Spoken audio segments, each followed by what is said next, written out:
giving you the real from A to Z surrounding the Dallas Cowboys. News, updates, rumors, transactions, takes, and more. So strap up, Cowboys Nation, and start your day off with A to Z Sports. Live with Will Steele. 3, 2, 1. Here we go.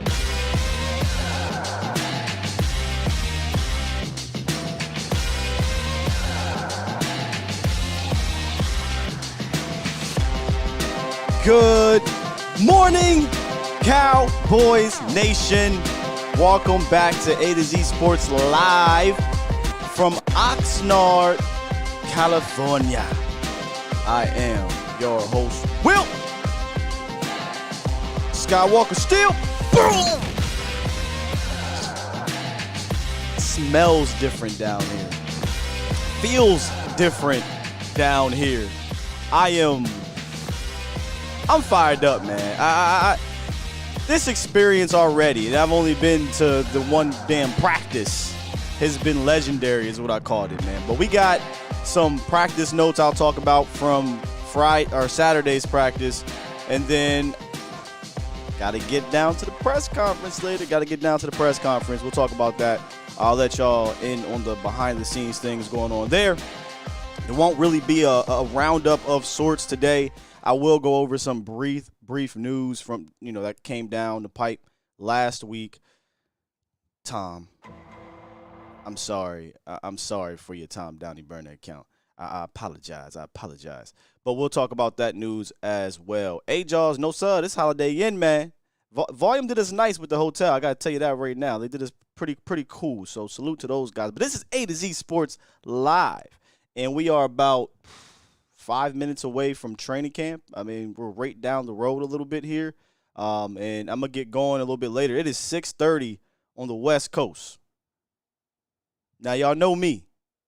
Y'all know how I am. I don't know how the hell I did this, but I say, you know what? I'm going to hold tight. I'm going to keep the same timeline as best I can for the Central and for the East Coast people. And, man, listen, we did it. So I'm going to try to do this for the next couple days, and then we fly out midweek. And I'll be back at the end of the week. So, listen, y'all. I appreciate y'all for being here. Shout out to the Bomb Squad. Bomb Squad! See, Nick said that hotel cost. See, Nick's. Vach, where you at, bro? Vach got to come down. Vach would tell you. We had this little situation. It's funny. But, yeah, it's not cheap up in this thing. So, salute to them. Shout out to KD, Jack Bynum. You're not that guy, pal. GoldenEye. Trey Manning in the building. Todd Cook. Immortal. CJ Richards, below the heavens, was good. He said West Coast repping. Indeed. Also, man, shout out to Hard Hitters. Shout out to the Hard Hitters. They embraced us on Saturday after practice. We went out to their gathering to do. Shout out to all the chapters that were there, specifically the OC chapter. But, man, I definitely got to give a salute to y'all. Y'all treated us like we were one of y'all own, and the love was crazy, man. It was crazy. So salute to them. Salute to Christian yesterday. Me and Vosh went out to just go bowl. We met some fans out there on accident, and he looked out for us. So salute to you, and salute to all those that we did meet on Saturday. I look forward to meeting more of y'all today if you're down there. So, yeah, man, let's wrap. Eminem Fernandez. We got who? Mac Jones. Toxic Tom says Sky Hill Lock. He might be, but he hurt right now. That's the problem. C. Burleson, salute, says C. Hector Cologne, Peter Rizzo, Samuel Rowe, Derek Fisher. I'll get to Turpin in a minute, a little bit later. Jack Bynum. He says, can we get a hell yeah, Sky? Hell yeah. I don't got the button. I don't got all my buttons today, but I got what I need, man. I got what I need. James Ruff, Betsy, Uncut Coke, Elevon 84, Tom Knutson, Jaws 88, Todd Cook, C Nix, like I said, TC 915. What else we got up in there, man? Y'all coming through. Keep on coming through. Connolly Dreams. I see you. Greg, Swain, all y'all, man. Special K's in the building. Captain America. We are lit. What's up, Mike Harris? Big Sarge. We are lit today, man. Covered a lot on Friday. Y'all let me know if that's too loud. We covered a lot on Friday with Vach. But we're going to kind of go over that a little bit more. I got a chance to go back and look at a lot of my clips because that's one thing I wanted to do was look at some of these clips to make sure I'm getting a thorough review of what went down. So we will talk about that today. Cowboys are going to be gearing up for the Denver Bronco joint practice, though, later today. All right, they're going to be gearing up for, or not today, I'm sorry, later this week, and then the preseason game on Saturday. Somebody in the chat earlier I saw said, hey, is there going to be padded practice? From everything that I'm aware of, it'll be padded today, padded tomorrow, walk through Wednesday, and then they fly out later Wednesday to get to Denver for their joint practice on Thursday and Friday, and then game on Saturday. So that's where we're at in that regards. Now, quick roundup of sorts. We're not going to do a real roundup, but quick roundup, some updates. Last week, Rico Dowdle came down with COVID, so he's not going to be practicing this week. He's not going to be here probably till next week, but the COVID protocols are not the same, so it's a bit different. Ryan Nall, Tom Downey, will be out 2 to 4 weeks with the shoulder injury. He's the only fullback on the roster, so, I mean, if he's going to be listed as a fullback, he has a hell of a shot to make the roster if he's a fullback, but if they decide to carry one. But I don't know what they're going to do with this situation because 2 to 4 weeks means he's basically missing all of preseason most likely. And I feel like they need, if they're really going to carry a fullback, they're going to need to see how to utilize said fullback in this offense because from the things that I've seen out there, there's no use for a fullback. They're not doing any type of fullback thing. So we'll see. We'll see what they do out there. And then, of course, the big news was the signing of one Anthony Barr. I would like to go in on that. We talked about this a lot on Vach's show on Anthony Barr. I'll be brief with it because we want to get to some practice notes. This is big. This is something that we've been wanting to happen for weeks, if not months. And they got Anthony Barr on a primetime discount deal. Here comes the money. Here we go. Money talk. Here comes the money. They got Anthony Barr on that LVE deal. I believe it's 1 year, $2 million, up to $3 million. I absolutely love this signing. I think this is going to help, not necessarily unlock a Micah Parsons, but allow him to continue to be kind of that joker, right? Be everywhere on this defense. He knows George Edwards, so he's kind of close to not necessarily the scheme, but the coordinator in general. So I think, the acclimation to this is going to be pretty easy. He's not stupid. He said it was between Denver and Dallas. Salute to Denver. Denver don't got a Micah. Denver don't got a Dan Quinn. Denver don't even got a D-Law. So he knew I'm going to come to the place where I can showcase my skills the best. Now, does that mean he's going to be in for a big payday if he has a good year? Probably not, but he'll get paid more if he does. So there's incentive for him to perform and play and stay on the field because that's been the main issue with Anthony Barr is him staying on the field. So to me, man, this is a A+ signing. I don't think you're hanging your hat on an Anthony Barr, but I hope you're going to utilize Anthony Barr to his fullest intentions. And I personally think a healthy Anthony Barr, you can do more things than you can with a lot of these guys in this room. What do you guys grade the Anthony Barr signing? Because I didn't get a chance to talk to y'all about it. I give it an A+. We'll get into the chat right quick. Betsy, what you hear of rumors about Dallas possible picking up a receiver from the Giants? I've heard nothing. Nah, Scruggs. I'm just saying, Denver don't got a D-Law.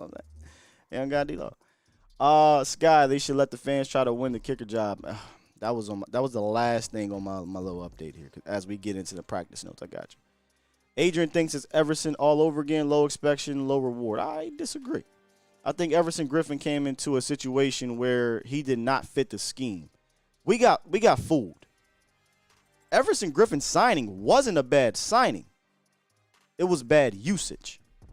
They made Everson Griffin do 3-4 things when he wasn't a 3-4 guy. Anthony Barr is coming into a situation where he's going to do things that he's accustomed to doing. He can rush the passer. He can play off ball. He can play middle. He can play weak. He can do a lot of different things, and he has the best guy, at least in my opinion, that can do multiple things. Now, salute to Bill Belichick, but I think Dan Quinn showed you last year that he can do a lot of multiple things and get the best out of his defense. So I think the situation's different. The names, the team feels the same, but the situations are, I think, a complete difference. Ryan called you last night toxic? Man. K. Jackson, speaking of which, how would you feel about Kareem Hunt coming to the team as a hypothetical? Hunt, TP, Zeke would go crazy. Of course, it's a dream. It's a dream, bro. They ain't going to put no time into that. That's a dream. All right, we got a bunch of A's. A+, A, C to midnight, C+, B only because I wanted Wagner. And, well, if we look at it that way, yeah, get an F. A+, B-, A+, Lennox was good. He said, been writing about it since May. You have. Captain America, B. I think we could settle on a B+, or I'm sorry, a B as the minimum grade. Right? Minimum grade, it's got to be a B for this. If it don't work out, you're literally paying him pennies. But if it does work out, it has a chance to make sure I use my words correctly here. It has a chance to add to an already what I think is a good defense. Now, is this a over-the-top move? Nah. It's not an over-the-top move. But question Vach had posed on Friday, is this linebacker core better now than it was last year at this time? And after kind of talking through it, I said, well, shit, I got to say yes because Micah's an all-pro. We know what Micah is now as opposed to projecting. And we know what Anthony Barr is as opposed to projecting with Keanu Neal. So that alone, to me, makes this a better linebacking core. Now, if you can get a LVE carrying the momentum from later in the year, that's a little bit better, right? Jabril Cox is healthy, hopefully. That makes the linebacker room a little bit better. So with Anthony Barr, I think this does make the room better. Without Anthony Barr, you could say yeah because of Micah, but the depth I think was lacking. So you hope for health. You hope for health because I think with Barr and Micah, Jabril, and I think LVE gets thrown. Here's what I think is going to happen with LVE, who's by the way is having a good camp. So I'm not even going to sit here and act like he's not having a solid camp. I think LVE is going to be used based off of game situation, game weeks. Let me say that. If Barr doesn't show out, because if Barr and Jabril Cox show out, I don't know how you can justify keeping him in over them. But this is what I mean. Week 1 against Tom Brady, I think Tom would beg the Dallas Cowboys to put 55 out there. Please do. And the team knows this. Last year when we played the Bucks last year in week 1, LVE played 14 snaps. 14. Because they knew Tom likes to spread it out, get it to his backs, and get it to his tight ends. And that's not LVE's game no more, right? LVE was a fantastic cover guy in his year 1 rookie year. I think injuries have hampered his abilities a little bit. I don't think he'll ever be back to that type of guy. But you look at a Jabril Cox, hell, even a Micah Parsons now, and Anthony Barr. I think those guys have shown. Well, Jabril hasn't shown anything, but the other two have shown that they can be solid, dependable cover guys in certain situations. So if a team is heavy on the run, maybe you use LVE more. If a team is heavy on the pass, maybe use Jabril Cox more. So I think, and LVE doesn't like that, by the way. He came out and said, keep me on the field. Well, all right. If you're going to be on the field, just make plays. That's all I'm saying. That's all I'm saying. What's good, Twan? He says, Sky, hear anything about Marquise Bell at all? Yeah, go listen to Coach.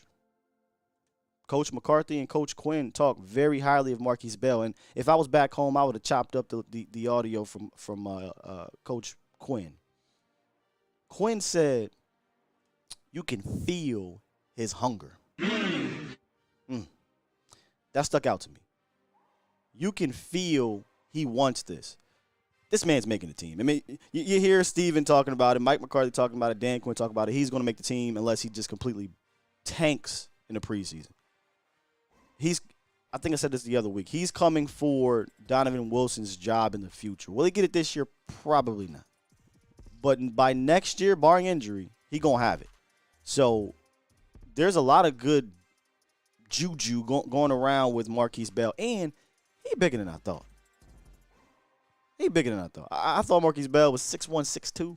He's legitimately 6'3", and it might be a little bit taller than he's a pretty long athlete, but he hits like he's a compact athlete. I love it. James don't like LVE. LVE is proven and came on. Apparently, I don't know what I'm talking about, y'all, according to Mr. Parks. LVE is proven and came on strong in the playoff game. He had a solid playoff game. He's proven to be very inconsistent and injury prone. So get out your feelings, Mr. Parks, and just talk about what is.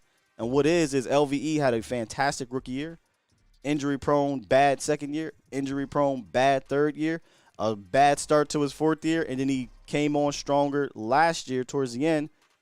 In my opinion, it wasn't like it was some fantastic play from LVE, but he played better, and that's why he got signed back to pennies. They know LVE ain't that guy. They know that, or he would have been signed longer. So he's a guy that you can count on for depth. He's not a guy that I think you're going to count on to be the future cornerstone of your defense. LVE won't be here next year, but he's here this year. Facts over feelings, period, Swain. Period. By the way, y'all, you can call in if you disagree. We got the phone lines open, 351-999-3787, 351-999-3787. Twan, I feel you, brother. I feel you. James Ruff, I feel you. Trust and believe me. We just talking facts over feelings, man. All right, let's get to these notes. So this is what I picked up on Saturday. This unit right here, and you probably think I'm about to talk about the defensive backs. They've been crushing it all camp. They're making it hard. I'm not going to lie to you. They're making it hard for these receivers. Excuse me. There might have been one breakdown. It was actually on the last play of practice to Tolbert for the touchdown. Other than that, it has not been easy for the defensive backs. But the unit that stood out to me live and then stood out to me when I went back and watched were the edge guys. From a pass rushing standpoint and from a run stopping standpoint and from a schematic standpoint, Dan Quinn is using these guys all over the place. And playing games with these guys all over the place. And they're giving everybody hell. Now, Tyron Smith, but they're giving everybody else hell in regards to the edge guys. And I know a lot of people are a little worried about Terrence, but I'm going to tell you right now, I think this is going to help make him better. And I'll be real quick on Terrence unless y'all want to talk about him. Let's remember, Terrence was getting whooped last year in camp. He was getting whooped last year in camp by these same dudes. Got into the regular season, and he showed that year two growth. I think what you're going to see with Terrence Steele is once you get to the regular season, I can't wait for the Denver game. We're going to need Denver game, honestly. But once you get to the regular season, I think you'll see him show that growth that we've seen. But, boy, Micah Parsons and LVE, he's not getting a break. And the defense is not letting up. They're sending Micah and LVE at him, or LVE, Micah and D-Law at him almost every snap. And then he's getting a Sam Williams who looks very impressive in these pads, right? Then he's getting a Terrell Basham who looked good on Saturday too. These defensive ends, if Dan Quinn is going to utilize them like we think he is, the pass rush is going to be good again. Flat out. It's going to be good again, and teams are in trouble if the interior can make some noise. They're in trouble. Steele's the definition of a gamer. Turn it on when the lights, it says Chris Case. It was like that last year. LV is no longer a pet cat. He's a pet cougar. Time to the Wolf Hunter to play with the grandkids. Check and see if my comment will be read. Love your show. Spot on. Oh, man, listen, I try. It's only me. I don't got a producer, man. So I try to read as much as I can. But it is what it is, as my guy would say. If I got my guy, I got it. It is what it is. It is what it is. It is what it is. All right, let me get back to these notes. So let's talk about the interior. Real quick, though, shout out to Twan with the super chat. Super chat. He says, let's give a shout out to Skywalker Wave Game. I'm Big 33 today. Hey, nah, forget me. Time out. Forget my Wave Game. Shout out to Twan, Mr. Right, Antoine Myers. Y'all please give him a happy birthday shout out, man. Happy G Day, bro. You've been rocking day one, and let me tell you how you've been rocking. Twan was getting pissed at me for coming at Zeke, wanting more from Zeke. We talk it out. You know how we do. We disagree. We talk it out, and he came right on back and continue to support. So I appreciate that, Twan. Happy birthday, bro. Happy G Day. Enjoy your day, fam. I don't know if you're out this way, but if you're out this way, come through, dog. Shout out to my guy Mel. I know I just saw your DM before I came on here. If you're going to be out there, come out there today or tomorrow. It ain't going to be no line like Saturday. It's not going to be a line like that. Let's kind of transition inside. So the defensive line in general won the day on Saturday, right? But for me, it seemed to be more of the edge guys making the most noise from a pass rushing standpoint, whether it be games or whether it be just flat out beating guys. And then the run game too.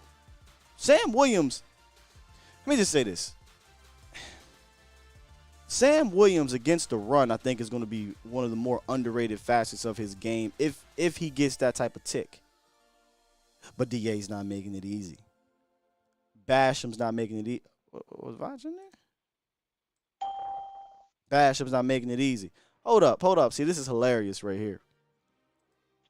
This is hilarious, right? Hey, we got my bro who's literally upstairs on the horn. Give me a second, man. We got my bro on the horn, on the Cochran Firm Pulse of the Nation horn, by the way. The Cochran Firm has been the nation's premier personal injury, truck accident, and medical malpractice law firm. Their attorneys handle their challenging civil cases, and all of their civil cases are handled on a contingent fee basis. This means their fee is solely based on a percentage of the money they recover for you. The initial consultation is free. So make sure y'all check out the Cochran Firm in any of the offices in Dallas or Fort Worth, or schedule your free consultation today at CochranFirm.com. Bro, you there? Shouts out to the Cochran Firm for dropping that bag. You heard me, it's my money, and I need it now. I need it now, man. But listen, man, I just wanted to come in here and say something crazy about these charlatans, about these heathens, these ingrates, these ungrateful characters that's sitting in your chat right now that don't understand that you waking up at 6 in the morning just so they can have a show on time. I mean, I'm up too, but I mean, I'm not going live or nothing like that. So just everybody in the chat this one time, get some flames in the chat. Can we get a war call in the chat for my man's Will Steele for doing the pregame before we go to practice? I don't got the bottle. It's over there, but I got you. Don't worry about it. They know what it sounds like, man. I ain't wanting that much, man. I just wanted to give a little tidbit to help you through the show, man, because I thought about this last night. We had the conversation on my show, Shots to the Volume, man. We was talking about, who's not going to make, like, what wide receiver is going to be kicked out the room. Yeah. And we was talking about T.J. Baxter. And then, there's also the idea that James Washington hasn't been cut yet. You know what I mean? Because in my mind, I'm thinking James is like an immediate casualty to this season, but, he ain't been cut. So, like, there is this world where when Gallup comes back, James Washington comes back as well, and that'll just make this wide receiver room even more weird. You know what I'm saying? So just wanted to drop that little, give you some, give you a little something to talk about. Shouts out to Twan, happy birthday, all that good stuff. I'll see y'all later, man. Bye. My guy, shout out to Vach Lombardi. Listen, man, y'all need to come on through the volume 306 later. We're gonna have this is what's dope about the setup, y'all. This is what's so dope about the setup. You got the morning show, which is kind of like the pre-show, pre-practice type of preview, and then later we're gonna have the actual review, and then tomorrow morning we do a little bit more. So it's pretty cool how the setup is gonna flow this week. I can't even explain. On Friday maybe we'll talk about the overall situation, but this has been unreal. It's been unreal, and today is going to be a historic moment for us, A to Z, myself, guys. It's going to be a historic moment, so y'all stay tuned to that. I got you, 704. Stay on the horn right quick. I want to get to what Vach had to say about that wide receiver situation. We definitely were trying to figure out, what happens what happens when Gallup comes back. I think that is a big giant TBD, to be decided. It's going to come down to play. Football is a meritocracy? It's going to have to be one of those situations where who's playing well. And then, I never thought they were going to completely get rid of James Washington because they can put him on IR, they can put him on PUP or what have you, and he won't take up a roster spot. But the problem is on the initial 53, James technically has to be a part of the 53 to get put on the season IR where he can come back after 4 games. So the numbers game is going to get really weird at wide receiver. The wide receiver room, they're playing, they're doing good things. They're doing good things. It's weird though, y'all. Just what I'm trying to say. Like you see guys, Dennis Houston. We talked about this on Friday, and this was going to be a part of. We'll just skip around a little bit. Dennis Houston has Dak's trust. He's talked about it a bunch, right? To me, he makes this team. To me, he's going to be a part of this wide receiver group. Hell, to me, I take it as how you want to take it, but to me, he might be entrenched in that top 3 or 4. That's early. Gotta see preseason or what have you. But here's why it's weird, y'all. Here's why it's weird. They're making small plays and then the big plays too, like big catches, Noah Brown and things like that. But the DBs are not. This is not easy.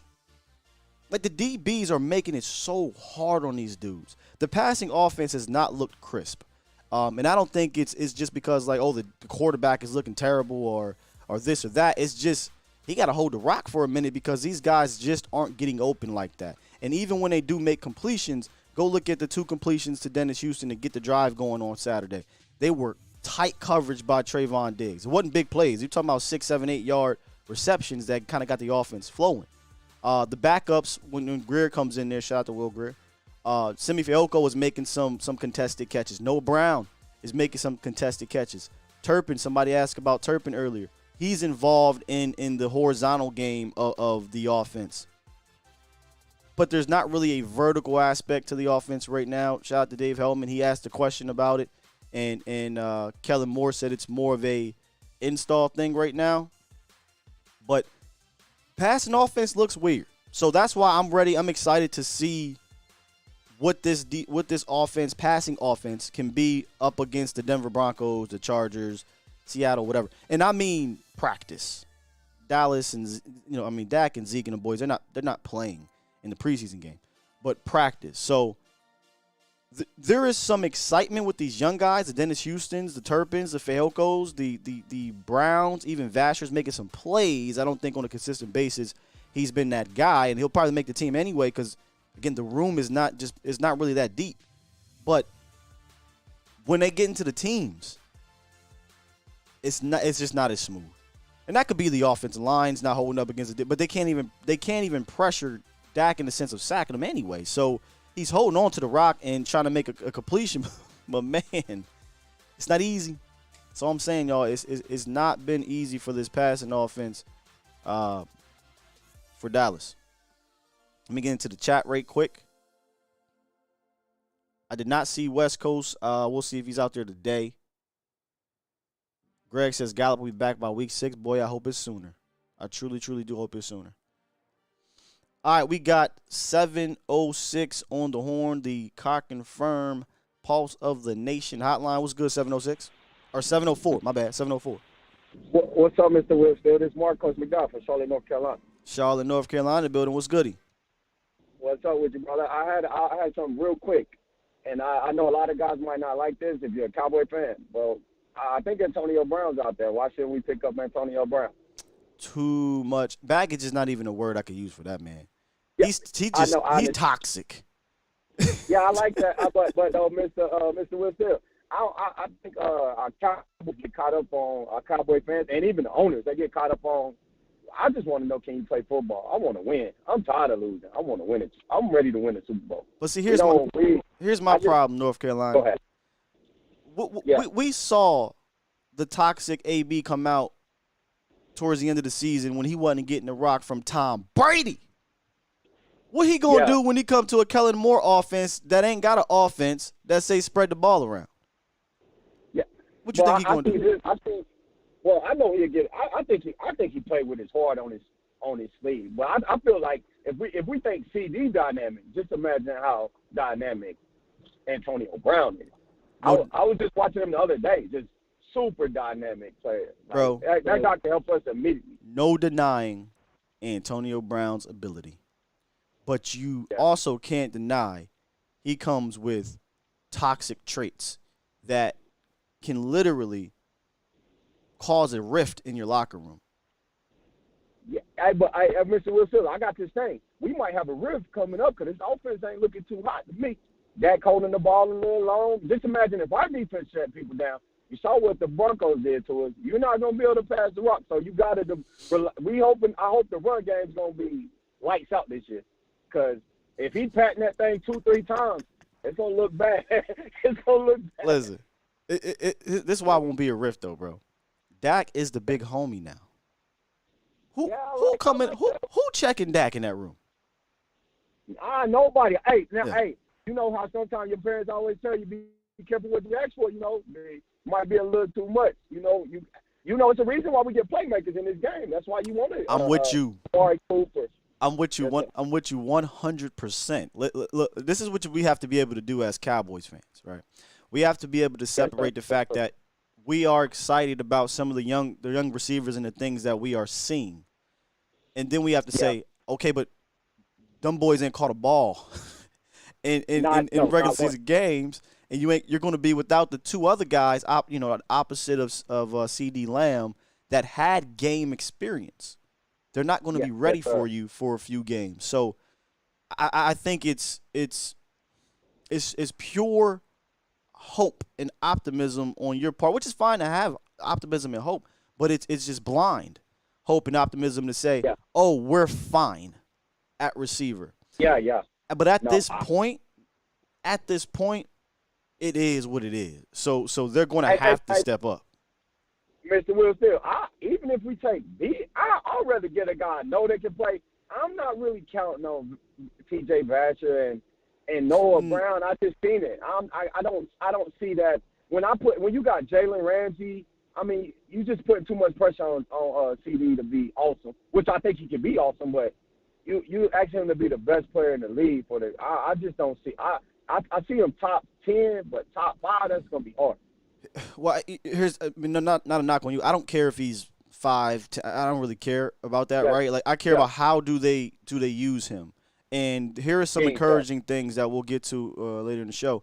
They are moving him around, so they are. They're aware that. All right, man, we going into this season, and there is no Gallup, there is no Cooper out there to take attention away from our guy.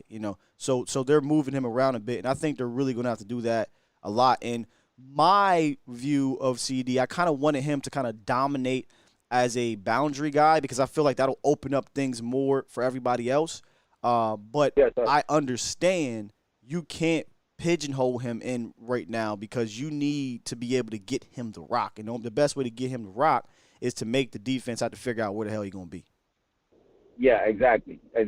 But I'm really excited because I think I think Zeke's gonna be back to his old self. I just think this running game going back. He's looking like week 1 through 4, Zeke. I'm just saying, like in regards to his shiftiness and things like that. So get ready for that. Hey, I want Zeke. I don't know if y'all guys get a chance to shoot a couple words to him, but tell Zeke, hey, we don't need you to take too many shots and run people over. But we'll still thank you, brother. I'm out working, man. You be blessed.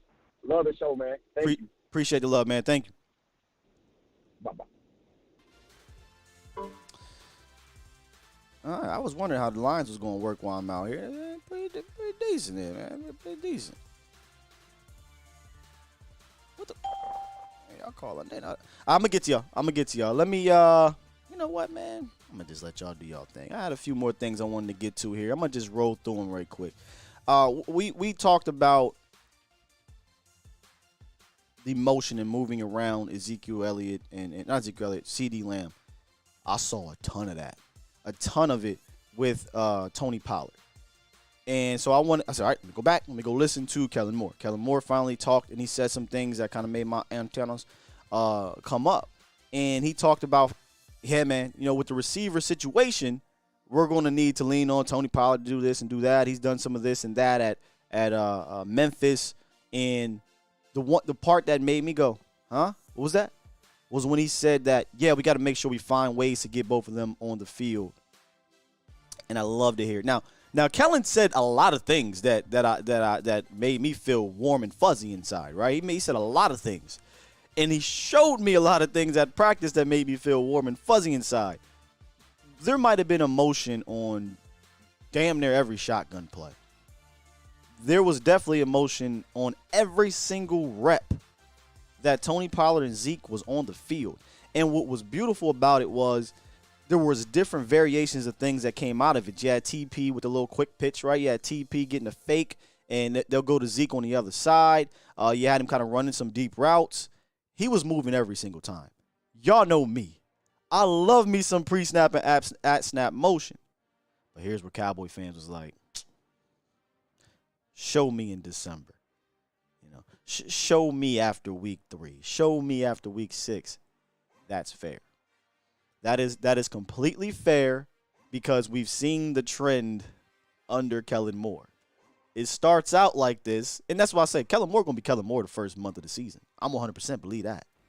Will the offense be number one? I don't think that's going to happen. But show me this later. But we can't get to later until we do now, right? So I'm encouraged. I'm encouraged by the pre-snap, at-snap motion. I'm encouraged by the intention of using the leverage with that. We saw it twice. We saw it more than twice, but there was 2 plays that stuck out to me. The Ezekiel Elliott touchdown, he came in. I know how I feel when he go out there lining up out wide, but there was an intent with this one. He went out, lined up wide, motioned in, kind of had a California stop. Yeah, California stop at a stop sign. And then he went opposite direction, which made LVE have to move, and LVE had to chase him. This is what I mean by if you get LVE in passing situations, LVE going to get picked on. So he couldn't quite get to him. Zeke catches it, touchdown. Another situation, Kellen Moore had a motion going. It was a motion going on, but it wasn't at snap. What he did was he had the slot receiver come underneath LVE to keep him kind of occupied, and then Dalton Schultz had a patient route, and he came over top of that, and LVE 1 second, again, LVE on passing downs, got his eyes wrong, and now he's chasing Dalton Schultz across field. Big play to Dalton Schultz, and this was in the spread formation. At that time, I looked over to Vach and said, well, maybe this is the way the offense can get busy on the defenses. They got to spread them out because nothing was really flowing up until that point from a spread situation. So I love to see the schematic aspect, and the play that really got me going, man, really got me going. It's clear, and somebody asked Kellen Moore about this in the press conference. Well, what do you go around the league and try to do some things, implement some things on top of, what you already do and trying to get better at what you already have in your offense? And he said, yeah, I look at trends and yada, yada, yada. He definitely went back and looked at the game against the 49ers and came away with, well, why the hell ain't we running this? How many times, Cowboys Nation, have I said here, why are we not doing the same thing the Niners are doing in their run game? Well, he took a couple of those plays. And one of the plays was the little pitch slingshot situation where it looks like it's going to be a halfback toss, and he comes right back down into the A-gap or B-gap, and it was productive almost every time he did it. All right, LV, take that. Put that in the pocket, and let's roll that thing out in week 1 and 2 and 3 and for the rest of the year. So, and let me tell you, that play, not too many times I saw the Cowboys stop it against the 49ers. Because you're going to do it about 6 times in the game, but it ain't going to be 6 times in a row. And just your natural instinct, this is why Mike McDaniels is such a genius. Your natural instinct is when you see a pitch, a toss, whatever you want to call it, is to flow. Well, if you do that correctly and you get good plays out of that, now you're going to make that linebacker think, am I going to go? Am I going to come back? So little things you can do from a schematic standpoint to help this offense. And listen, Kellen is showing some of those little things. So are we seeing growth? Are we seeing growth? All right, let's get back to the horn. We got Reek in the building. What's good, Reek? What's going on, Sky? Cowboy Nation, stand up, share, like, subscribe, and all that good stuff. My thing is like this, man. Mr. My Thing. I'm like the last caller. I'm like the last caller a little bit, man. How can I say this? Cowboys trying to be a tiger that changes its stripes. You know what I'm saying? You still got stripes. My thing is like this. This team is just like the Raiders a little bit. As far as getting dysfunctional players to come play for them so they can try to achieve a goal. You know what I mean? My thing is like this. If we get into this season and we see that these wide receivers not getting open, ain't making no moves, and this guy Antonio still on the market, and it looks like he want to still play football for a year, why not give him a cheap contract? Stephen Jones loves cheap contracts. Jerry Jones, he never been shy of controversy. You know what I mean? And my whole thing is like this. I know we got a lot of young receivers. We got this is going to be C.D. Lamb's first year, trying to be the number one wide receiver out there. Now, if things don't get to rolling, man, they got to get back on. They got to get back in the room, back in the cooking room and start cooking, because if we're going to have a successful season, and we don't have to do what we got to do, just the same way that when we was 2-5 and we went out there and traded our first round draft pick for Amari Cooper, we're going to have to make some moves. We're going to have to make some moves. I know Antonio's a head case. They said the same thing about Dez Bryant. We brought in Greg Hardy to this team. Well, I think it was way worse than Antonio Brown. You know what I mean? As far as, you know what I mean? That's way worse than Antonio. Let's keep it real. You know what I mean? Charles Haley was a head case, but he was one of the important pieces for us that won championships around here. And we had a coach back then that can tame these guys a little bit as far as Jimmy Johnson. Well, I said that to say this, Sky. Sometimes you got to shake up the room a little bit for certain success. You know what I mean? I'm tired of every time that this team is messing up as far as with Dak and Kellen Moore. I'm tired of it not being somebody like a Dez Bryant. But let me hear me out. Hear me out before you jump on me. Hear me out before you jump on me, man.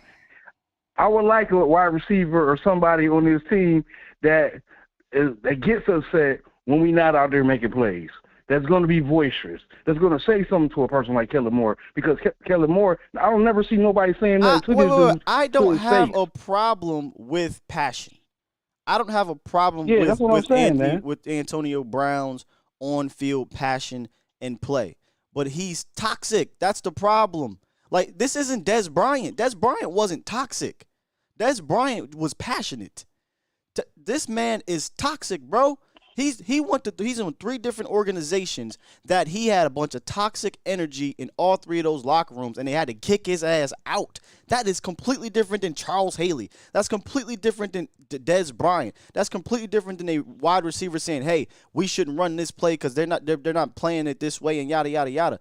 Antonio Brown has the ability, or whatever you want to call it, to literally just destroy your locker room, because he don't care about nobody but Antonio Brown. I can't have that in my organization right now. They tried to give him a shot with Tom Brady, bro. If Tom Brady can't ring you in, what the hell make you think Dak Prescott's going to be able to do it? Okay, you said that right? But he is toxic. You're not. Okay, you can call him toxic. You can call him toxic. Check it. You can call him toxic, but he has a ring. Tom needed him to get that 7th ring, right? He got it. He can talk all the shit now in the world because he has this ring. He's going down as one of the best quarterbacks it's ever. 2022. He got a ring. This ain't 2020. I understand. He still got it. Super Bowl rings and championships don't never get old. My thing is, this is my thing, right? This is my whole thing. Amari Cooper wasn't toxic. He still got kicked off the team for a 5th-round draft pick. What's the difference? Huh? What's the difference? They still do the Cowboys still do dumbass moves, man.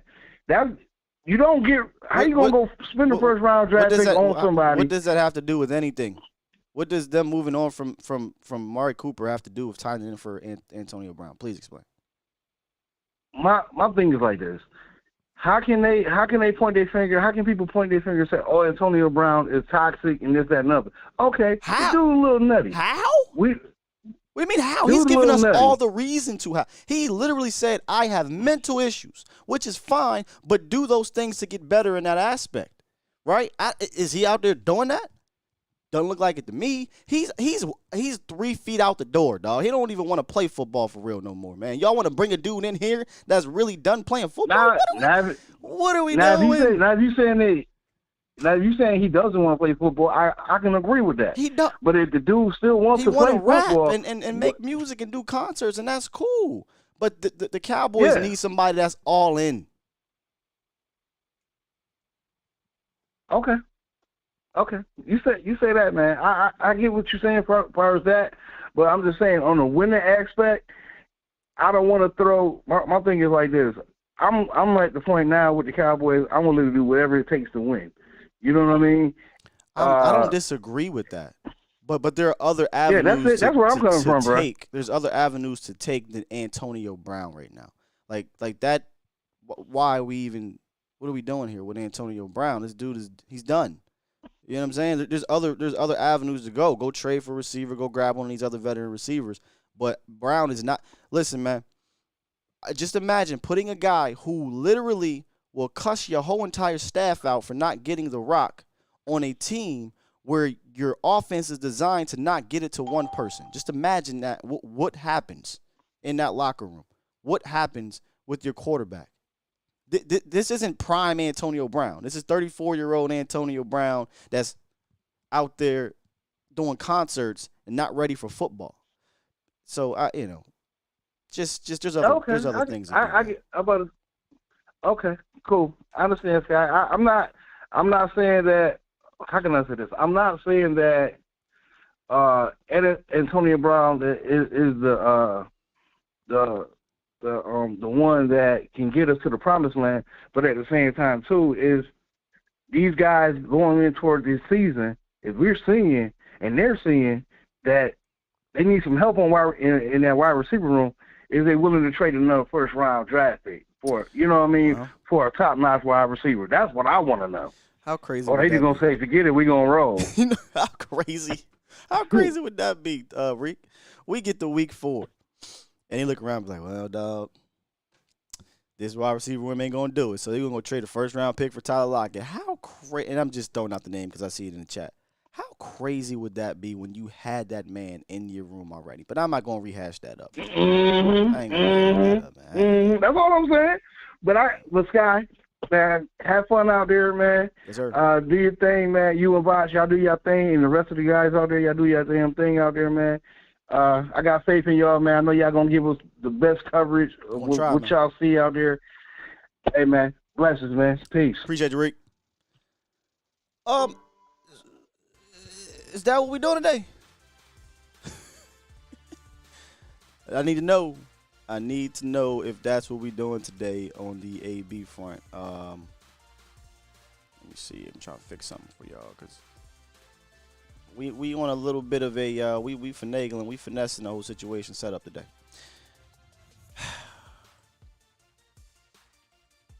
Maybe 5 years ago, 6 years ago, maybe. Hell, maybe AB would when he went to Tom and he, maybe he's figuring AB's done. Let's. I don't want to do that today, y'all. Let's get to some more calls. I ain't even get to all my notes. It's cool. Let's get to we got 407. And listen, I may not get to everybody because I got what time is it over here? We're going to have to roll out soon so I can make it to the presser. So we're going to try to do my best. So 407, what it is, what it do. What's going on, Steel? First time caller, man. Welcome to the show, man. Appreciate it. I started watching at the beginning of the summer, man, and I don't usually miss a day these days. So listen, I respect what you're doing out there, and I love your opinions, man. You're on point out here. Thank you, man. I appreciate that. With all that being said, I'm sick and tired of this AB stuff, man. I can't believe this is the 2 callers in a row. I didn't think this was. I didn't see this coming. I think that's why I'm kind of like animated a bit here about it. Same. I wasn't really gearing up to speak. I didn't think AB was an option to fans, but hey, me either. I mean, the man said himself, "You're playing yourself if you think I'm playing football." That's all you need to know. After that, we could do better. I mean, I AB back in the day, I was a big fan, man, big fan. But that's not what we need right now, guys. Yeah. And I don't want people to think that I've been shitting on AB. I have not. I've been rooting for him, man. But he's at a point in his life right now where football is not his focus, and we can't afford to have somebody that's not even halfway in, a quarter way in. We can't afford that right now. Yeah, man. I think we're a lot closer to turning the corner to being a really good football team than that. Like we don't need that at all. I think the locker room is solid. I think we got solid guys. If we need to add the receiver, we need to add the receiver. Everybody talking about AB. Nobody wants to talk about OBJ. I know he's not available as far as availability right now. Yeah, but I played a long game with him. I would take OBJ over AB at this point any day coming off an injury. Oh, my gosh. Come on, man. It ain't even close. It's not not even close. I'd played a long game with Odell, but we're more so like, what can we get now, right? And it ain't too much. There really isn't. I mean, outside of a trade, which the boys ain't trying to give up any draft picks. That's where we tried to build anyway. Outside of a trade, we really don't got a lot of options. Our hand is being forced to work with what we got, and I think as long as they're progressing, I think that we're going to have a manageable receiving core with our guy running the show. Well, here's where, and this is where I was going to get to. What's your name, bro? Brian. Blaine. Here's what I was going to get to, Blaine. This passing offense is going to fall on the back of Kellen Moore and on the shoulder of Dak Prescott. And what I mean by that is this is going to have to be a schematic passing offense now, like more so than ever. I know the scheme is no scheme, and I know it's been spread around, but I think more so than ever, he's going to have to make a concerted effort to put the ball in TP's hands on swing passes, put the ball in CeeDee Lamb's hands all over the place, put the ball in Dalton Schultz's hands. His main guys, he's going to have to focus on that, in my opinion, and scheme these things up, because until proven otherwise, we don't have evidence of the TJ Vashers and the Noah Browns and the Jalen Tolberts whooping, opposing cornerback 1s and 2s on a regular basis, or getting open on these guys on a regular basis yet. So I just think we're going to need our guy Kellen and Dak to kind of carry this thing until you get Michael Gallup back, and then maybe you can start doing a little bit more things. Yeah, and I agree with you 100%. You know what I mean? And I'm not worried about Dak. You know what I mean? I think if you're gonna bust it down between the two of them, it's gonna be 70-30, Kellen to Dak. It's gonna come down to, like you said, him being able to put what we have in the right places for us to be successful. I think Dak has already proved himself that he's going to be able to get the ball downfield. He's going to be able to get it to guys. Sorry for my language. We had a few years ago where we had nobody for receivers, and he was still getting numbers. You know what I mean? So I'm not worried about Dak. As long as we can get what we have in the right positions, I think that we're going to be just fine. Yeah, I think the offense will figure it out. At this point, if I had to be honest, I think they need to lean on the run game. I think they're going to need to lean on the run game, lean on the short game, lean on schematics. The deep game is not there right now. There's not a deep threat guy unless you want to run Turpin down the field, and they're just not using CeeDee Lamb in that way just yet, at least. So. Yeah, and I don't think we need to be leaning on a Turpin anyway. You know what I mean? No. Like, yes, he'll be able to add something as long as we get him in the right spot. You know what I mean? He's got the wheels, but I agree with you. I think it's going to start off with TP. It's going to start off with Zeke. We're going to let Dak, work that play action and work with the weapons we got. It's all going to be schematics at that point. Yeah, for sure. Hey, man, good call, brother. Yeah, hey, I appreciate it, man. And I wasn't sure I was going to get through as fast. I heard all this AB stuff. I was like, you know what? Let me call this number real quick and see if I can get in here. But now that I know that I can get in here, man, I'm gonna check in on you every once in a while. I try to get to everybody, especially when I'm back home and I don't give a damn about time frame. So I try to get to everybody. So I'm gonna try to do that today. Hey, man, you're crushing it, man. Keep it up, bro. Thanks, bro. Appreciate you. Let's keep it moving. Right. Let's get to I think we got Jose 956. Oh shit! What's up, Will? Good morning, man. Is it Jose or Joey? What's up? Is it Jose or Joey? Yeah, either or, whatever you want to call me, bro. I don't care. Bro, what's good, man? Hey, man, how's it out there in Oxnard, man? I'm proud that that you're out there and you're providing us content, man. And yeah, I really appreciate that because without you, shit, I wouldn't be fucking knowledgeable of all this. I appreciate the support, man. Yeah, we definitely gonna try to give y'all observations from camp. Hey, are you drinking that Kalen juice over there? Am I drinking what? That Kalen juice? You drinking that Kool-Aid over there? A little bit, especially defensively. Just a little bit. Let me tell you, getting a sample or what? Let me tell you, there's two different Kool-Aids. There's the spike Kool-Aid on defense, and then on offense, there's the ingredients. It's sitting there. I'm waiting for them to give me a reason to open up the pack, pour the sugar in there, pour. I like the red Kool-Aid. Pour the fruit punch in there, stir it up, and this is a whole process to this. I ain't even gonna drink it yet. I'm gonna sit it there, put it in the freezer, put it in the freezer, or refrigerator, let it get cold. Then when they give me a reason, I'll pour a cup, take a sip. I ain't ready to do that with the offense. Defensively. You might have put, I had to put. You might have put a thermometer on it. I put some Tito's in my defensive Kool-Aid, dog. I'm drunk off the Kool-Aid over there. You can't tell me nothing about this defense right now. I'm sorry. Hey, dog, that defense. All right, man. Well, just with Barr, as I told you, I felt a little iffy before, but when we signed Barr, yeah, I feel ready. I feel that we're good. I want to stop the run game on all these guys. I want our run game to fucking fire up and stop everybody else's. But another thing I wanted to say, Keelan Moore, he was a backup quarterback.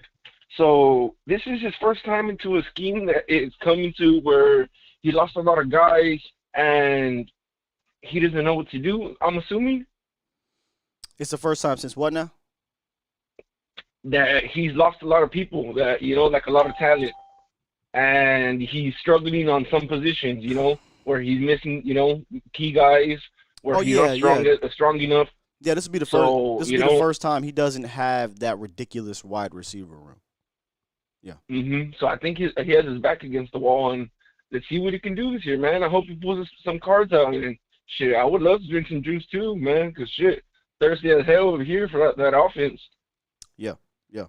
I got it on. I got it chilling. I got the ingredients right there. I'm just waiting for him to give me the reason. You know what I mean? Yeah, and that's too. Remember, he was just a backup QB. It's not like he was a coach that was actually, went to college and everything like that, and grew up being a coach. Yeah, so, we detailed Kellen Moore. He don't have the skins. He don't have the experience. So he's learning on the job. And I thought at the very least we needed a guy who wasn't necessarily doing that, because when you get in those pressure situations, he hasn't been in those games. But here's the funny thing: had Kellen Moore took over an offense like this now in regards to like the receiving room, I think the rope would have been much longer, because it's like, all right, look what's in the room at this moment. Now, once they get Gallup back, it's a little different story. But hey, Joey, let me keep it moving, brother. Appreciate you calling. Hey, just one thing. Yeah. How you're saying getting Coop in, when they got Coop in and everything like that. I know they didn't get him. They didn't get him fresh, right? They got him mid-season, or they got him a couple games in. They got him mid-season, yeah. Yeah, you think they'll do that this year if shit hits the fan? I mean, they showed us that they would go out and get a receiver. And Stephen Jones, contrary to what Jerry was saying about, hey, man, I ain't looking at no receivers, Stephen came right over top of him and said, bro, we was looking at receivers before James Washington got injured. So, sure, if the passing offense is looking a little bit funny, and it may not be up until the trade deadline, because you got to get Gallup back and see how the passing offense looks with Gallup. So, yeah, they'll make a move if they need to, but they may not need to when Gallup gets back. I think most of the concern is early in the season, not necessarily late in the season. But, hey, appreciate you, Joe. Yeah, MG a beast, bro. MG a beast, bro. I can tell you that. Yeah, he's ready. Me personally, I don't want no AB like everybody and no fucking Julio Jones or anything like that. Fuck all them top guys. Me, I want a Cedric Wilson, dog. I want like a lower tier, but that has the potential, has that, that fire, that versatility. That's what I want if we get another receiver. Yeah, man, I appreciate you. And I don't need an AB, but we got. I feel I feel you. I'll let you go, brother. You have a good one. All right, dog. Peace. Me, I just wanted to get to the next point here. Craig. I gotta disagree with you, bro. Vach said, brother just don't want to get off the phone. Time is it? Craig said the defense of backs are not looking great. Oh, I disagree, man. I said at the top of the show, Craig, the defensive backs are making it extremely difficult on these guys. I wasn't going to address this because, y'all, I know I don't address nonsense. But let me just give you my observations on the whole thing, the whole Trayvon Diggs situation. I can give a damn about that 101 drill that happened. That means nothing to me on the grand scheme of things for Trayvon Diggs. But I completely understand how social media works. And I completely understand how, what is he? Is he a Gen Z? Millennial? I don't even know what he is. But how the psychology to that can get to one's psyche. And that's what happened to Trey. And I think it's ignorant for people to essentially troll him for getting rid of what he and Saban and all of them call poison. He's getting railroaded for taking care of his mental health. That's wild to me. That's wild to me. I'm not even an athlete. And half the goddamn time, y'all get on my nerves on these social medias. I'm not an athlete. So I can only imagine a millennial or Gen Z or whatever the hell he is who is active in that sense. He tries to engage and things like that, but his life is out there in the public, and you got millions of people that's going to shit on you if you make one bad play. It absolutely can. And people go, that's soft. Now, what it is today's athlete. It's not soft for him to get rid of his Twitter. It's strong. It's strong of him to get rid of something that is affecting his, and I think it is. Saw Trey Diggs. Briefly, me and Voss just walking with him. And Aiden. You felt there was something. You can see it. Him coming off the field. There's something. And I applaud him for taking the step to try to get back right from a mental standpoint. And what'd he do? He came out, had a fantastic day of practice. So I just wanted to say that right quick for those that were on him in regards to Twitter. And then I see he has an IG. That ain't the same, brother. See, Nix, I don't know how active you are on these things, but that ain't the same. Twitter a whole different animal in regards to that. So I just had to get that out there real quick, man. Dak not done yet. What is your area code so I can get you in here? Frost said, outside noise ain't healthy and unnecessary. If it ain't productive, get it out. Period.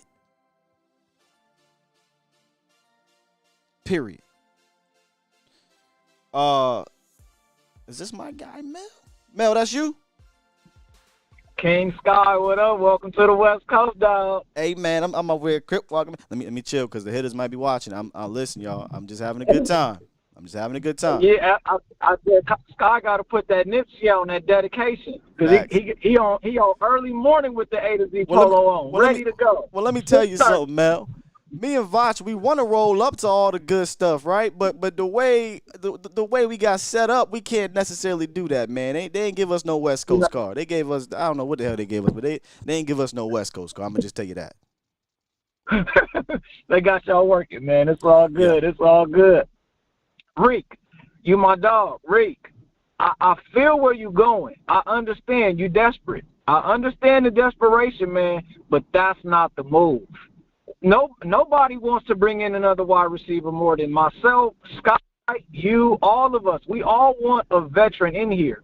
That's not the move, though. That's not the move. AB is not the move. That's not the – and I feel you, but you started losing yourself a little bit, or Reek started losing himself when he's trying to make logic out of why it should happen. Oh, well, you brought in and I was going to say Tom Hardy. What's the dude's name? The crazy – Greg Hardy. You brought in Greg Hardy, or you let Coop go. You're trying to make logic out of something that doesn't make sense, so your mind is just going everywhere with it. Leave AB right where he at, over there managing Kanye Records or whatever that is going on, bro. That's we don't want him nowhere near our franchise. We don't want him nowhere near our franchise. Yeah, looking at the practice, I'm curious to see how they're gonna roll out here week 1, bro, because the guy Dennis, I keep wanting to call him Dennis Smith Jr., but Dennis Houston, yeah. Dennis Houston, man, it definitely there does look like there is a connection between him and Dak. After the first series, LVE tipped the pass, which was a good play by LVE. I'm gonna give LVE his credit. That was a good play. He tipped the pass, resulted in a pick going the other way. And when Dak got the ball back, it was Dennis Houston back to back. Like, he was really like, okay, I'm really about to just go to somebody I'm really comfortable with. Yeah, and it was Dennis Houston that got the offense rolling because, he had the very first mojo moment. It was a pick 6 tip drill. The second play when the first team offense came out, Dak and Jalen Tolbert weren't on the same page on the out, and that was incomplete. And it was like I looked over to Voch and said, all right, now, here we go, 3rd down, or whatever the moment that they put him in. And then, boom, Dennis Houston, contested catch. Trayvon Diggs is all over him. Next play, Dennis Houston, contested catch. Trayvon Diggs all over him. Wasn't big plays, but it was rhythm plays. And the next thing you know, they kind of matriculate down the field, and Dak scores with a touchdown with his legs, by the way. He looks very healthy from that department. So, yeah, there is a trust with Dennis Houston and Dak Prescott. And like I said at the top of the show, don't be shocked if he's entrenched in the top 3, depending what he does in the preseason, at the very least top 4. I'm really interested to see him in the preseason, man. I want to see if he can continue what he's got going. It will be a little bit different because more than likely he won't be out there with Dak. But he definitely seems to have established himself with Dak as far as that chemistry goes, man. And Dalton Schultz continues to impress. But, hey, bro, I know you got a lot of people waiting, man. I appreciate you letting me on this morning, man. And, man, enjoy yourself out here. Hopefully y'all can make it out a little bit further west, but I know y'all out there at camp, man. I was like, dang, when you said we 5 minutes away, I was like, oh, no, he way out there. Oh, we in Oxnard, dog. Like, yeah, y'all way out there. Yeah, we here, man. We here. All right, brother, man. Hey, stay up, man. Be safe out here. And man, enjoy camp. Thank you. Salute, bro. Appreciate you. I want to get to Professor O. He asked me something earlier I want to get to right quick before I get to Super Chats and try to get to these lines. It's a heavy day of lines, y'all. We probably just going to roll the lines and talk to y'all in the chat, but try my best. If not, we got tomorrow. He said, what's Story looking like? Story looks athletic, but is he making plays in team? I'm not really seeing it right now, but I'll keep my eyes on him. Malik Jefferson is kind of notable. Linebackers wasn't too crazy. The linebacker drills, was in my opinion was a better way to get a kind of hold on what was going on. I felt like on Saturday's practice that was more of let's see what the quick game, passing game, the screen game, all that type of thing. Let's see what that looks like. As opposed to the run game, which if I can kind of go back to what I was trying to get to earlier in the show, moving inside to defensive tackles, because I want to focus on them a little bit more today because I honestly didn't feel like it was one of those days where the DTs just popped at you, right? Like, not saying it was a bad day or anything like that. I just felt like the edge guys just dominated the day. If I could talk about the offensive line and the defensive line real quick. I did see Bohanna get a little bit push, and he's kind of working on that swim move a little bit. Bohanna trying to do 3-tech things. Try to do a little bit 3-tech things. Excuse me. Tristan is Tristan. Like, the one thing you're going to get from Tristan Hill is he is going to be Tristan Hill. He going to have a hot motor. He going to try to beat you with quickness. He's going to hustle his ass off. But if you get a body on Tristan, he's not the type of guy that's going to disengage a whole lot from you. But he is going to fight you at the line of scrimmage, play in and play out. Good battles with Tyler, but Tyler, I think, when it comes to the run department, he gets the better of Tristan more. Now, I'm not talking about when he dumped him on his, gorilla press team. That's not happening every single time. But when Tristan is going against the twos or somebody else, you see him get busy a little bit more. But against Zach, not so much. If there's a lateral run going, you see Tristan doing some good things. But I think Tristan is Tristan. I'll tell you this. If you had to play now, if you had to start the season, I don't know how you say he's not part of the team because he is firmly entrenched in that rotation. So I wonder what they do. The numbers game is going to be real interesting up there, and they talked about that. And maybe I'll ask that question today. The number, and it's early. It's very early. Injuries could happen, so it make it easier. But do you keep a Bo if Bo only shows slight progress? Do you have to cut one of those linebackers, one of those draft picks? It's going to be an interesting numbers game. Get into the chat a little bit. Professor O, not seeing much from Ridgeway. I know that's not a flashy position, but Bohanna looks better from what I see. I wasn't going to go there, but Saturday, both seemed to stand out more. I'm not going to say everything else, but just seemed to stand out more. Ridgeway ain't going nowhere though, right? Like Ridgeway's still a big country tank. I think he's going to be on this team. I don't see them, which is wild though when you think about it, right? Like, oh, they're going to cut Bo because he's a 6th-round pick. I mean, Ridgeway's a 5th-round pick just a year later, so we'll see. It's going to come down to preseason. Do I think Alarcon makes the cut? I'll get back to that, Joe. Hill a dog, but it needs to translate on the gridiron. And I agree. And that's the thing. I didn't want to disagree with our OG, man, my other OG, Coach Marv. I don't disagree with Hill's talent. I disagree with him being the second-best defensive tackle. He definitely ain't that out there. But it just has to translate on a consistent basis. Back to Alarcon.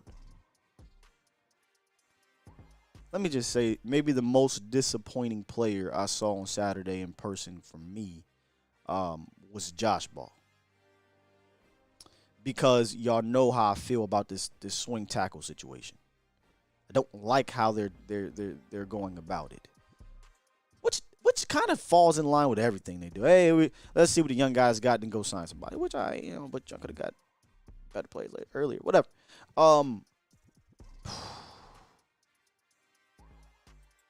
Rough day at the office. Very disappointing. I'm nervous. And this ain't like, well, Sky, he got Micah Parsons and D-Law. No. They not lining up over him. He getting smoked by Terrell Basham. Sam Williams, and maybe this is why I said what I said earlier. Sam Williams was looking like, Sam Williams had me thinking this morning, like, damn it, is Sam Williams going to start? But then I said, okay, that was Josh. Let me see what he do against the real left tackle. Boy, he made Josh Ball look so silly throughout the day. And I'm not trying to come at Josh because Josh Ball started off OTAs and had encouraging things said about him. But since pads and what I saw in the videos I had saw prior to coming out here, is something going on down there? Because they show a few of the videos, and I'm like, all right, I'm not going to take too much of that. I ain't going to say serious, but that's just a little bit. Let me go see camp. I don't know, man. I will be picking up the phone. That's just me. This is not I'm not trying to overreact. But if Terrell Basham on back-to-back plays, if Sam Williams all day is working you, and you got to come in, what the hell you think? No, he ain't over there no more. whatever rusher we're going up against, Aaron Donald, you know what I'm saying? Whatever rusher we're going up, what are they going to do to him? That's all I'm saying. As for Tyler Smith, you want to see what I put in my notes on Tyler Smith? Tyler Smith is not getting moved. Tyler Smith is anchoring well on the bull rush. If y'all watched the volume show on Saturday stream, I talked about how there are plays where offense or defensive linemen, it looks like they're getting hands to the face because they just digging up under you. They just getting underneath you, and he just getting yanked back. Tyler Smith will get and it's stopped. It's stopped. Dude is going to be so good on the bull rushes. Oh, I don't think you're going to be. Now, you saw Jordan Davis just manhandle Juergens like that. I don't think you're going to see him do that to Tyler Smith. All those plays we saw Connor Williams falling down, grabbing him with a hold, or just getting put in the quarterback's lap like that, I don't think it's going to happen with Tyler Smith. Professor O sent me a play where it was weird. So I took it as a one-off, Professor O, where they were working on him pulling. I don't know if he was dinged up that play or he was thinking too much, but that looked weird.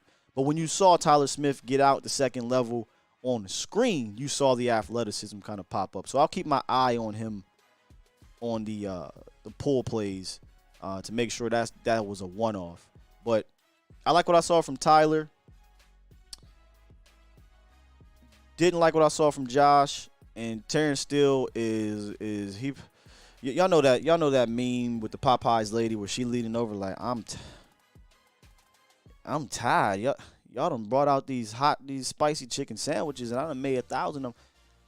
That's Terrence Steele against D-Law and against Micah Parsons, you know. But it's not like he's getting whooped all practice. Like, here's the thing about linemen. They could have 50 practice reps. If they get beat on 4 of them, he sucked that day. That's not necessarily the case with Terrence Steele. Like, it's just Micah and D-Law. That's all I'm saying, man. Micah D-Law is killing him. He lost a few reps other than that, but Micah D-Law is a handful. It's a handful. All right, let's get back to the lines. I don't even know where I'm just 727. What it is, what it do? 727. You are live. 727 going once. Hello. 72. There you go. What's up, man? Guy. What's good? Hey, hear me? Yo, I can hear you. What up? It's Mr. Amos. What up, famous Amos? Oh, nothing much. Yeah, I was listening to this guy talking all that mess about AB, but he need to realize this: what he want is different from what Stephen Jones want. Stephen Jones don't want a big mouth receiver on the sideline.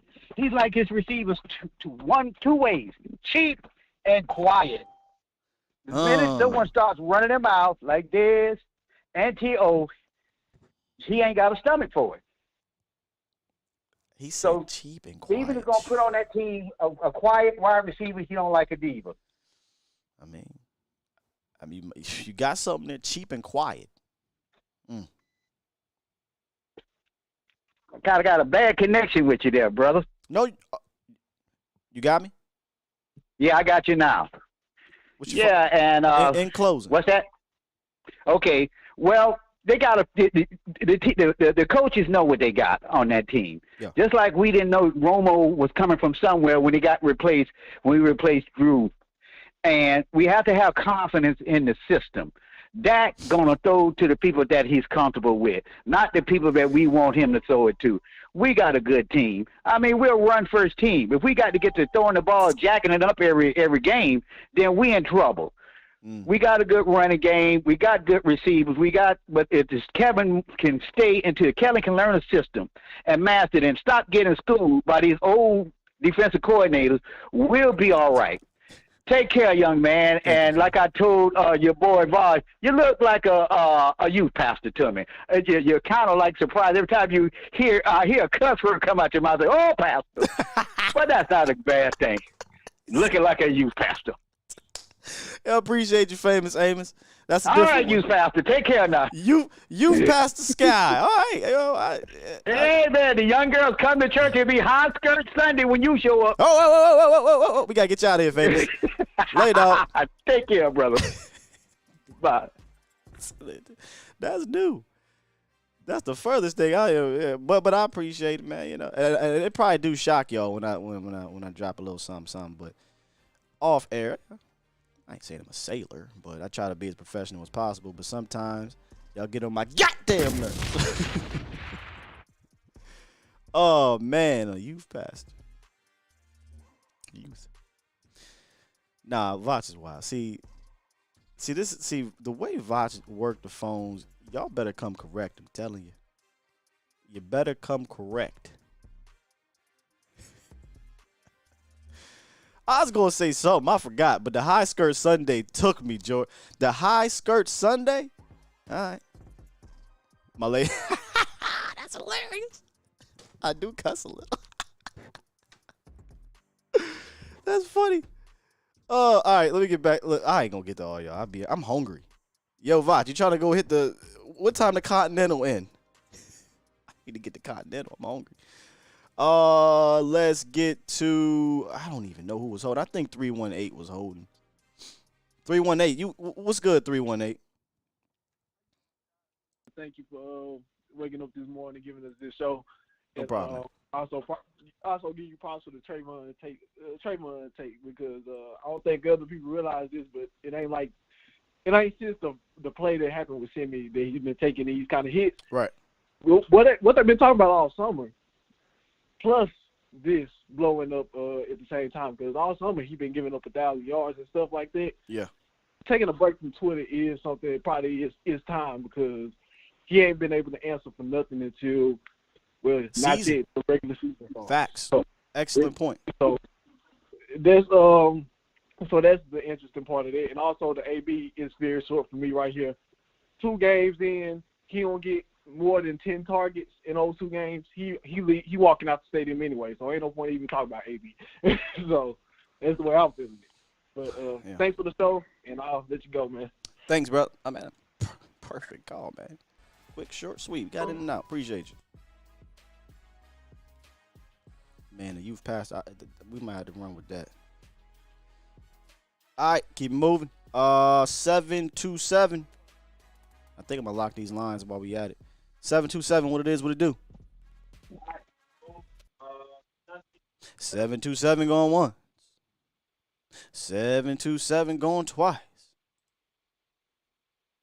727 is sold. Sold to Underdog Fantasy.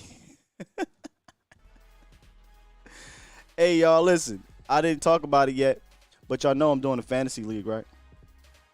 Y'all know I'm doing a fantasy league. I need y'all to head on over to Underdog Fantasy. Sign up today using the promo code ATOZ, and they will match any deposit up to $100. It's the easiest place to play fantasy football. You draft your team with no in-season management, and you get the optimal score each week of the season.